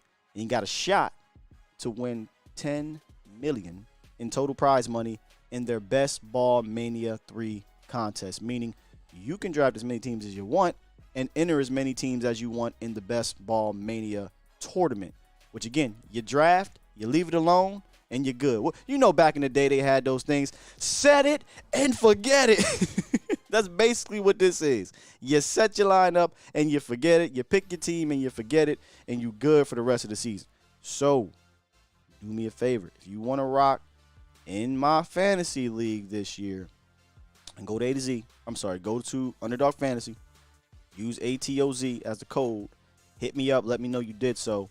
And we just need 10 folk. Get 10 of y'all. We're going to have a good time. Underdog Fantasy. Visit the app or the website. Up to you.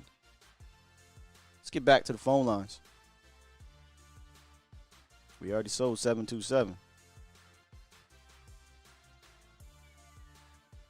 I got to lock these now. We're going to be all day. 902. Tree. What's up, 903? How you doing? How you doing, Scott? How you doing, sir? I'm good, salute man. to you. Good morning. And I'm glad you're on this morning. I'm a little late. I was watching, but yeah, I think that will be all right. I do like to see your cousins have still like he had gotten stronger. I like that. Hey, like he turned up another notch. That man. Iron sharpen iron, dog. Huh? Iron sharpen iron. He gonna be better for this. Man. Oh yeah, he actually turned to a beast this year. I'm waiting to see how I don't know what's going on. I know he got better and better every year. So I'm happy that Dallas has gotten young people. You also to see they got apparently some right people in place to actually get these people better and better. And that's the thing about Dallas. They had a lot of talent, but they ain't had nobody who could push them to the next level. Yeah. I think everybody is hungry. I think everybody's young. I think they're all on the same page. I think they're going to do very, very good, especially defense. And I ain't worried about this. What's the season story? It might be a little rusty, so I don't know. But, the real life game and practice is two different things. But here's the thing. Deja vu. He's not getting cooked in practice. People just took those 2 plays where he got cooked. It is what it is. He got cooked. And they're running with it. Like, he's actually had a good camp. But, man, whatever. Oh, I believe you. I believe it because, we understand, man. You got CD Lamb. It's the fact that CD Lamb is burning people, that's a good thing. It's not a bad thing. All corners ain't going to catch up with every wide receiver. Right. They just face it's not going to happen all the time. A lot of corners that get burned. Hey, remember Anthony Barr was getting burned a year ago, before last year, and people talking bad about him, but still, he didn't get burned last year, did he? Yeah, they was coming at him because Lamb. They was coming at Diggs last year because Lamb was making some plays over him, and then Diggs when they had an All-Pro season. So yeah, man. Hey, Doc, appreciate the call. Yeah, I appreciate it, man. I think they're gonna be good. I'm excited about what's gonna happen when everybody field. That's what I'm excited about. I think Dak a lot to pick up his game too. I really think he picked up another notch. He gonna have to. I think we're going to get peak Dak, right? But will that translate to production? Will that translate to getting over the hump? I think that's to be determined because I don't care what nobody say. You still need ballers. Like there's this weird thing going around where well Dak's supposed to carry him off. He's supposed to carry a group of guys that ain't caught a pass in the NFL. Name me another elite quarterback that has done that into the Super Bowl, right? To the championship. That's not how that works. You're going to need ballers. You're going to need coaching. It is what it is. But I hope his next level of play helps elevate everybody else to the point of ultimate success. Yeah, he'll be all right. I see Noah Burns set this game a lot better. So, hey, he got weapons around her. All the difference is about this deck. I like this deck a little bit better. I think he'll be back to a little bit running a little bit more. And that's going to change the whole dynamic of the game. He was scared to run at the 2 ends, but I think he'll be a threat this time if he just start running, pick up 2 or 3 yards first down. That's going to be a big game changer in a lot of games. Yeah. What do you do? All right, man. Okay, appreciate the call. Good call, brother. Thank you, Scott. Yes, sir. Thank you. Thank you. Hey, Todd Cook, let me tell you something right now. Tom Brady was throwing to Mike Evans. He was throwing to Chris Godwin. He was throwing to Antonio Brown. In what world is that T.J. Vasher, Simi Fehoko, Dennis Houston? In what world? In what world is Wes Welker and Randy Moss? In what world? Hell, even the Dante, was it Stallworth? Branch? Them boys, they was playing. And at that time, he wasn't even that Tom Brady, if you really want to talk about it. This was lean on the defense and run game and build Tom Brady. But I digress. We can talk Patriots. We can go back there, and I can tell you, elite defense, run game, greatest coach of all time, dink and dunk Tom. 26 touchdowns, 15 interceptions type of time. I mean, this ain't 50 touchdown pass time. Now, if you want to give me, like I said earlier, give me the team around Dak with a mediocre core, sure. But even Tom Brady, go back and watch, go back and look, did not go into the season with T.J. Vasher, with Simi Fehoko, Dennis Houston, and Jalen Tolbert as his top options. Didn't happen. Okay? So, not a good one. They were not new booty, says King Kente. 818, what it is, what it do, hold tight. We got a legend calling in next. What's good, 818? Hey, Vach, hold tight, Vach. You sit right there, Vach. What's good? Who this? Yeah. This is Quentin Cornett. How you doing, Steele? How you doing, Mr. Cornett? I feel like I got to call you Mr. Cornett. The way this is Quentin Cornett. This is Quentin Cornett Law Firm. Mr. Cornett, how are you, sir? How you doing, man? Thank you for having me. I've been in your chat. We've discussed Mr. Prescott before. Okay. I've also discussed Dak with Vach in his chat and also Mark Holmes. But let me get to this real quick because I know you have other callers. As far as Antonio Brown, I'm totally against that. I agree with you 100% with that because if he's not going to listen to Tom Brady, he's definitely not going to listen to Dak. So we don't want to waste our time. And I think he has I think he needs surgery anyway. But we don't need that cancer in our locker room. Excuse me, I'm just waking up, brother.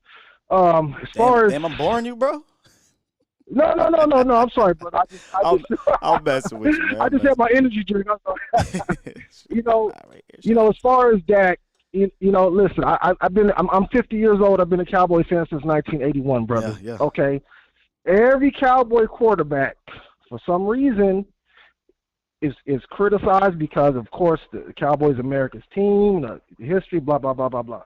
Okay, it seems that Dak Prescott, with your generation, you all, for some reason, you just do not like when he is critiqued. And I just heard what you said about, okay, he'll have Vasher, TJ Vasher, CeeDee Lamb, and, a bunch of, he of course, CeeDee's experience.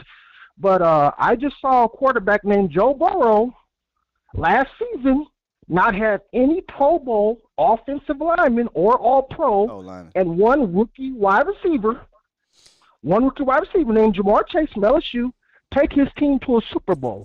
Now, I want you to think objectively. Who had a better offensive line and weapons, Joe Burrow last season or Dak Prescott? I just want you to answer that question for me. Joe Burrow's wide receivers were better than the Dallas Cowboys wide receivers last year. That I don't even think it's close, to be honest with you. Wow. Yeah. Okay. Jamar Chase was better than everybody on our team last year. Tyler Boyd is one of the most underrated wide receiver slot options in the entire National Football League. And do you know who T. Higgins is? Yeah. I'm just making sure you know who T. Higgins is. Now, in regards to the offensive line, yeah, the offensive line was atrocious. I attribute but most of the success to schematics in regard, because that's Zach Taylor. He comes from the Shanahan tree, right? So that's Zach Taylor. Right. Salute to Zach for that. But if you recall, brother, I'm here. Yeah, but I'm hearing something. But if you recall in the playoffs, Joe Burrow, check. Am I going out? Check. We good here? Yeah, I'm here still. I hear you. Oh, okay. I'm here. Oh, that was you that was going in and out. Okay. Okay, my bad. If you recall in the playoffs, the defense did a lot of the heavy lifting for the Bengals to advance. Remember, they won a playoff game where Joe Burrow threw 2 interceptions and scored 19 points. I think he threw 2 interceptions. Right. So, yes, salute to Joe. This is not a knock on Joe, right? He had a fantastic year, led his team to the playoffs, right? But when has the Cowboys defense won games for them in the playoffs? And this is dating back to Tony. I ain't talking about that, right? So that's that aspect in regards to Joe. In regards to Dak, there is no excuse to me in regards to his self-improvement. He needs to continue to do that. I'm just not blind to the fact that team success is literally team success. Whether he wins or – I'm not the type that's going to say, well, we won, put it all on Dak. That ain't me. I completely understand the offense, the line has to play well. I completely understand the run game might have led the charge that day. I completely understand the defense might have led the charge that day, right? I don't care about divvying out the credit. I don't care about that. what just bugs me is when it's all because of quarterback. And your example is what I've been hearing all year, and people tend to ignore the context to the matter. Joe Burrow didn't tear up the playoffs. He didn't go Joe Flacco 11 touchdowns, 0 interceptions, and scorched earth through the Super Bowl. Right? What Joe did that I want to see Dak get back to doing is Joe made the big plays when he needed to make the big throw. Right? He needed to make the big throw to get in field goal position after the Titans threw an interception to advance to the championship game. That's what I need to see Dak get back to doing. So I digressed. I was long-winded, but I just wanted to explain that to you. No, that was very good. And I just have one last point. I know you have other callers. See, I'm trying to be objectively fair with Dak. Now, now the playoff loss to the 49ers. I honestly do believe if Michael Gallup was there, I think Dallas would have won. I just believe that. I believe if we'd have had Michael Gallup, I think we would have won. But with that being said, the second half, our defense pretty much shut them out. Sure. And gave Dak the ball. Brother, we had extra possessions in the second half. Sure, but I'm not talking about the last play. But you can't go down 13-0. Like, you can't, whatever it was, 13-0, 16-3, you can't allow 16 points in a quarter and a half. That you can't do that, right? So I think this is a total team effort of a loss on during the playoff game. There's no denying that Dak didn't play well. The run game was awful. The play calling was terrible. The passing blocking was god awful, and the defense gave up 170 yards rushing. Look at the 2 times the Cowboys have lost in the playoffs under Dak Prescott. 300 yards rushing. 300 yards rushing, well, 3 times. But 300 yards rushing in 2018 and 170 yards rushing last year. That should be what we need to be focusing on in the playoffs, is stopping teams from running on us, because you're going to get in games where it is going to be ugly and you have to be close. But you're right, and this comes down to finishing, right, with Dak Prescott. He had the opportunity to finish at the end of the games, and it didn't get done. So I'm not going to act like he's just dismiss him of criticism from that game. He played a bad game. It is what it is. And he had a chance to finish it even within the bad game, and he didn't do it. He has to get back to that individually, right? From an individual standpoint, I need to see him kind of say, all right, forget all this mess. This has been a terrible game. I'm going to lift this up the last 1 minute and 30 seconds and finish it. Well, you know what? I heard the brother refer to you as youth pastor still, and I want to say amen on that, brother, because I just wanted – I enjoy all you brothers that do the YouTube content, but you were the only one that I just heard that I actually made a statement and hold Dak accountable. It's okay to be a fan of his, but hold him accountable. Yeah. Okay, we held Troy Aikman, Steve Walsh, Danny White, Steve Pallure, Quincy Carter. We held those Cowboy quarterbacks accountable. Just hold them accountable and don't make excuses for them. Thank you so much, brother. God bless you. Appreciate the call. I personally think Cowboys Nation is. Dak Prescott's not, I think one of the folks in there used the word champion. Amongst Cowboys Nation, now maybe there's a loud minority, so maybe that's, but I think there's a real divide within Cowboys Nation among the quarterback. Y'all know where I stand on this side. We got one of them ones. We just do. Now we just got to get other ones, whether it be from a coaching standpoint or from a personnel standpoint, to put it together. Last year, the reason why it was so disappointing is because you knew we're not going to have this team next year. Because you knew Steven wasn't going to go out in free agency and do certain things. You knew trades weren't going to happen. You knew there was a possibility you were going to lose some players. And that felt like one of those years where, shit, man, we got a J-Ron. We hit a little bit here, all right? Defense, we got a Dan Quinn. Something's happening here. And we just didn't get it done. So this year, man, more than I think any under the Dak era, is very much so wait and see. Maybe 2018 because of that offensive weirdness. But having no I think Joe Looney was the center, so no Travis Frederick, no Jason Witten, no Dez Bryant. It was weird that year too. But this is very much so sit back offensively and see what you got and hope that it can carry. I don't like doing the hope, but a hope that it can carry you once you get down there. But for me personally, there's a different feel last year going into the season offensively than it is this year. Last year, you couldn't tell me nothing. We going number one. No better wide receiving core. Zeke and TP's healthy. Offensive line's healthy. Who's stopping the offense? And it really didn't happen, right? This year, I don't have that confidence yet. I do have confidence in my Q, but I'm one of those that understand he can't carry this whole thing by himself. And I don't think right now, until proven otherwise, I can go out there and say, hey, with this group, Dak's going to carry you to the bowl. I'm not ready to say that yet. I got to see him be able to do it with this type of group because this is his first time, too. We talk about Kellen Moore. It's Kellen Moore's first time having a subpar receiving core, per se. First time for Dak, too. First time for veteran Dak. I think 2018 Dak is different from veteran Dak. And even 2018 wide receiving core was more experienced. I digress. I ain't mean to go on that tangent. We got one of them ones. Hey Marv, Vach, I told you to stay on the line real quick. Marv, you out the West? You at camp, Marv? You gonna be there today? No, I'm at work today. But I've been there. I was there with all the boys, West Coast. Yeah. Mark. Law.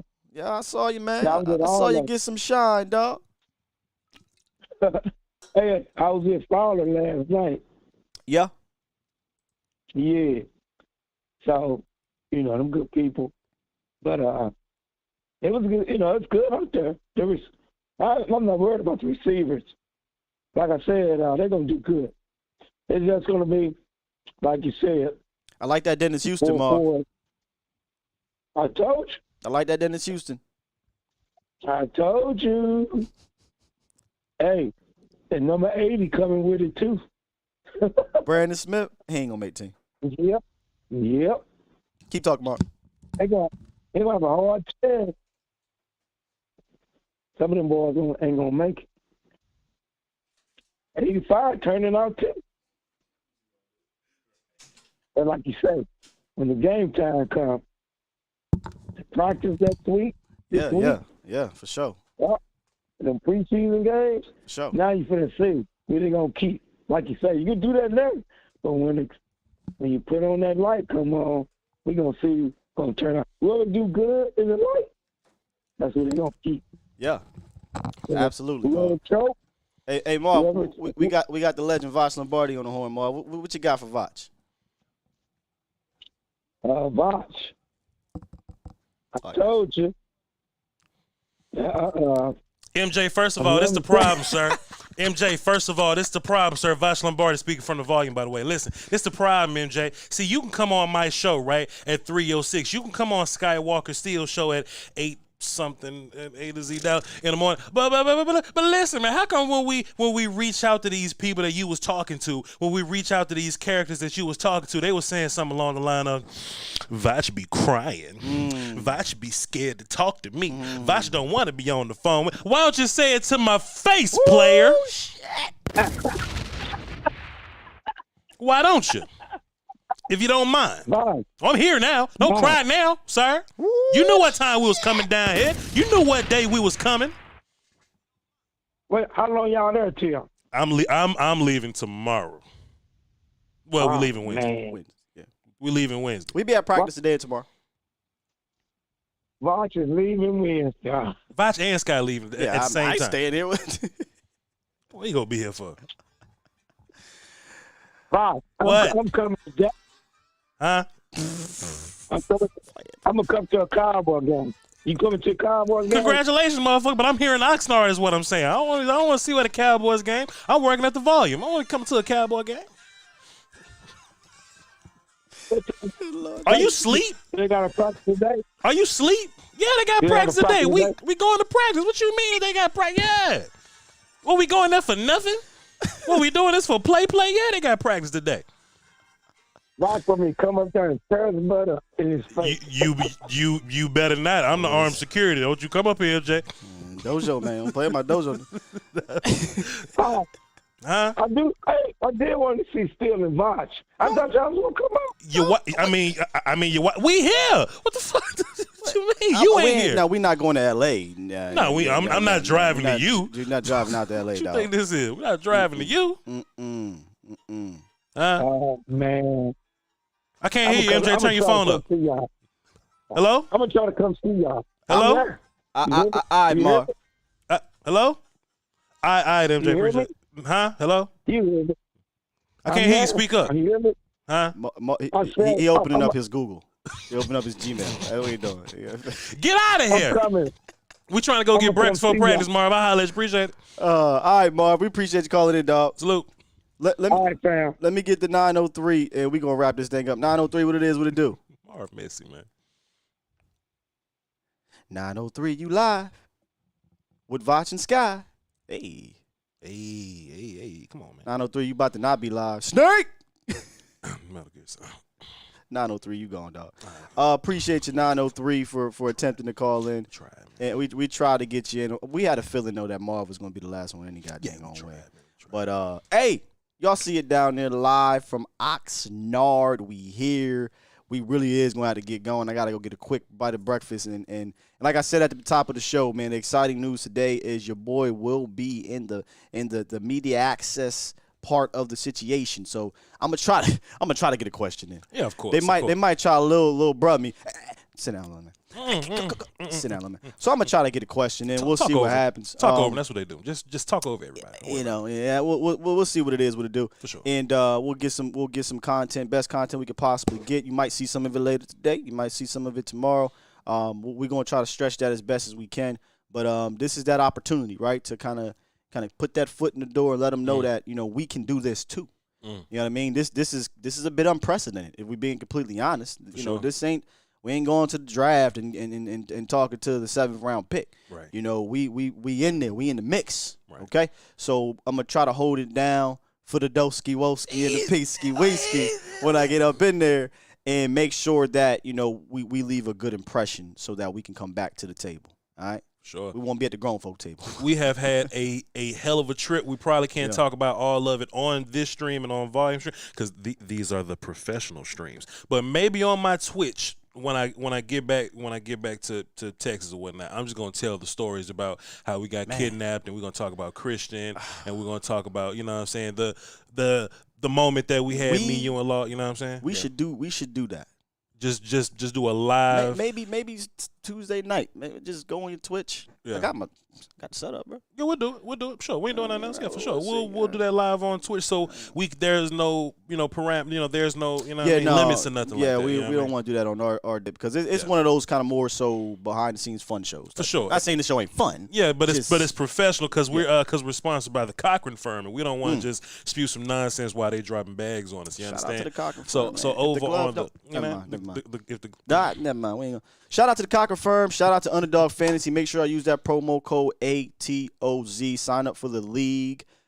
Sign up for the league so I can whoop y'all's butts. Well, you said I don't know if I told y'all this, but y'all know I'm running a fantasy league, right?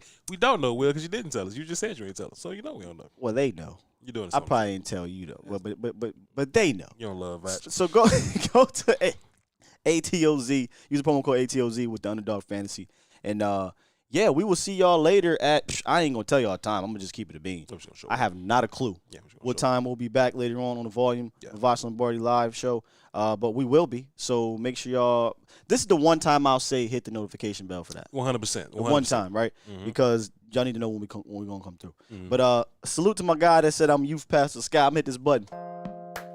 Cause we'll be here all day if you didn't. You feel me? He already was. Love y'all to death. See y'all later. I don't know. Follow me on Twitter. Follow him on Twitter. VOCHLONBARDI. Skywalker still. Just follow me over there. I'm gonna keep y'all updated as much as possible. 903 trying to get in. It's a wrap. 903.